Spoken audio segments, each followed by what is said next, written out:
ಉಷಾ ಅವರೇ ಹೇಳಿ ನಿಮ್ಮ ಎಕ್ಸ್ಪೀರಿಯನ್ಸ್ ಏನು ಅಂತ, ಮತ್ತು ನಿಮಗೆ ಯಾವ ರೀತಿ ನಮ್ಮ ಮೆಥಡಲ್ಲಿ ಅಂದರೆ ನ್ಯಾಚುರೋಪತಿ ಮೆಥಡಲ್ಲಿ ಯಾವ ರೀತಿ ನಿಮಗೆ ಹೆಲ್ಪ್ ಆಗಿದೆ ಅಂತ ಹೇಳಿ. ನಾನು 2 ಇಯರ್ಸಿಂದ ಆಲ್ಮೋಸ್ಟ್ ಈ ಎಕ್ಸೆಸ್ ಬ್ಲೀಡಿಂಗಲ್ಲಿ ಸಫರ್ ಮಾಡ್ತಾಯಿದ್ದೆ. ಎವ್ರಿ ಮಂತ್ ನಾನು ತುಂಬಾ ಸಫರ್ ಮಾಡ್ತಿದ್ದೆ. Almost 5 to 6 days excess bleeding ಆಗ್ತಾಯಿತ್ತು. ಆ್ಯಂಡ್ ತುಂಬ ಸುಸ್ತಾಗೋಗ್ಬಿಡ್ತಿದ್ದೆ ನಾನು.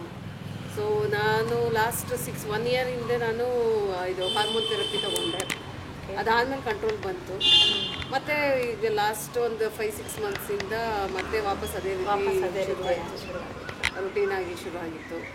ಲಾಸ್ಟ್ ಮಂತ್ ಅಂತೂ ಆಲ್ಮೋಸ್ಟ್ 10 ಡೇಸ್ ಆಯಿತು. ಲಾಸ್ಟ್ ಮಂತೂ almost 6 to 7 months excessive bleeding ಆಯಿತು. ಸೊ ಅದಾದಮೇಲಿಂದ ಮತ್ತೆ ಇವಾಗ ಈ ಮಂತು ಪ್ರೈಮಲ್ಯೂಟನ್ ಸ್ಟಾರ್ಟ್ ಮಾಡಿದ್ದೆ. ಅದು ಎಷ್ಟು ದಿನ ತಗೊಂಡ್ರಿ ಪ್ರೈಮಲ್ಯೂಟನ್ನ? ಆಲ್ಮೋಸ್ಟ್ 10 to 12 ಡೇಸ್ ತಗೊಂಡಿದ್ದೀರಾ? ಆ ಟೈಮಲ್ಲಿ ಸ್ಟಾಪ್ ಆಗಿತ್ತು? ಸ್ಟಾಪ್ ಆದಮೇಲೆ ಸ್ಟಾರ್ಟ್ ಮಾಡಿದ್ದೆ ನಾನು. ಓಕೆ. ಸೊ ಆಮೇಲಿಂದ 12 ಡೇಸ್ ಆದಮೇಲೆ ಮತ್ತೆ ಸ್ಟಾಪ್ ಮಾಡಿದೆ. ಸ್ಟಾಪ್ ಮಾಡಿ ಒಂದು 5 ಡೇಸ್ಗೆ ಮತ್ತೆ ನಂದು ಪೀರಿಯಡ್ ಸ್ಟಾರ್ಟ್ ಆಯಿತು. ಓಕೆ.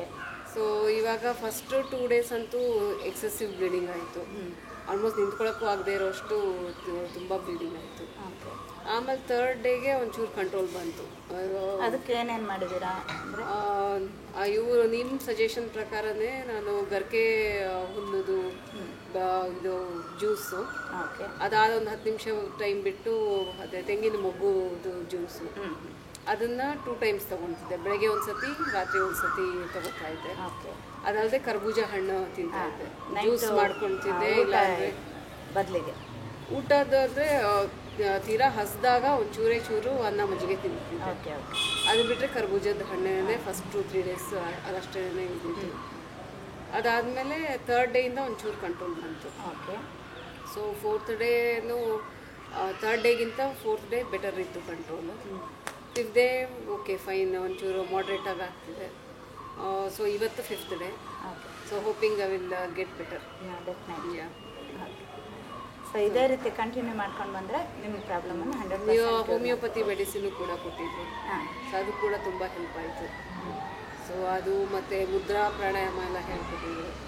ಸೊ ಪ್ರಾಬ್ಲಿ ಎಲ್ಲ ಸೇರಿ ಲತಾ ಶೇಖರ್ ಅವರು ನಮಗೆ ಹೇಳ್ಕೊಟ್ಟಿದ್ರು. ಸೊ ಅದರಿಂದ ಥ್ಯಾಂಕ್ ಯು.